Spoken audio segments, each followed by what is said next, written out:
sanctuary resolution on which the council will vote, and I'd like to thank Councilperson Brock for getting us started on this process. My statement tonight needs to be heard in light of the comments made by a council member on January 18th regarding the resolution for sanctuary put forward at that meeting. And I'm not going to get lost in data or complicated immigration history because I only have 3 minutes and I'm going to talk hella fast.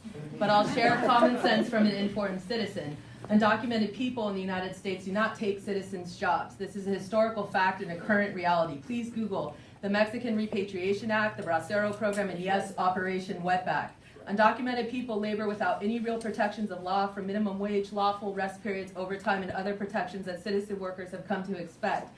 From the dairy products and produce we consume, the restaurant meals we enjoy, to the construction of our homes, we've come to rely on undocumented labor because they make it affordable and because of a gross system of exploitation. That's right. I'll gladly welcome anyone to pick crop, work a dairy, a restaurant kitchen, or a construction crew for informal wages if they feel that this work has somehow been taken from them. It's an unfair system and it's a horrifying one, but one that we take for granted when nativist movements for criminalizing poor people roll around every 10 years. And if you want to solve the problem, go after the employers, but that means local businesses and farmers too. Then watch as you can no longer afford their products, as they will not be able to keep costs down as they comply with the labor protections of citizens. And I don't have the answers, and I didn't design the system, but when the question of visas is raised, and a council person asks if there are undocumented people working without visas and living in Ithaca, I grow deeply concerned that this was the council person who volunteered to revise the sanctuary resolution.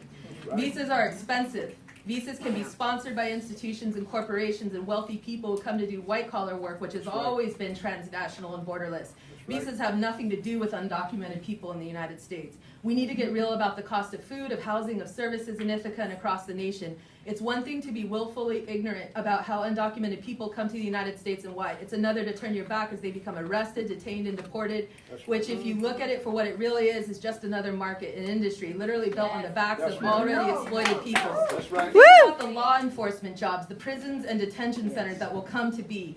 Is this how America gets great again? Having watched the documentary Until It's Safe to Return on the 1980s Ithaca sanctuary movement, primarily mobilized by local white people of faith, they refuted the president's claim of economic refugees and bore witness to the truth that Central Americans seeking shelter from civil wars in which the United States was largely involved were in fact political refugees. So are the undocumented peoples who seek shelter here today. That's right. We need this resolution to be clear and specific. The money lost from mass deportations will be sizable, goods will discontinue to flow, our lives will become inconvenient. But what will be far worse is the imminent harm and most likely the deaths that we cause. This is about who we are as people, That's as right. human beings, and we should use our citizenship wisely. Thanks. Right.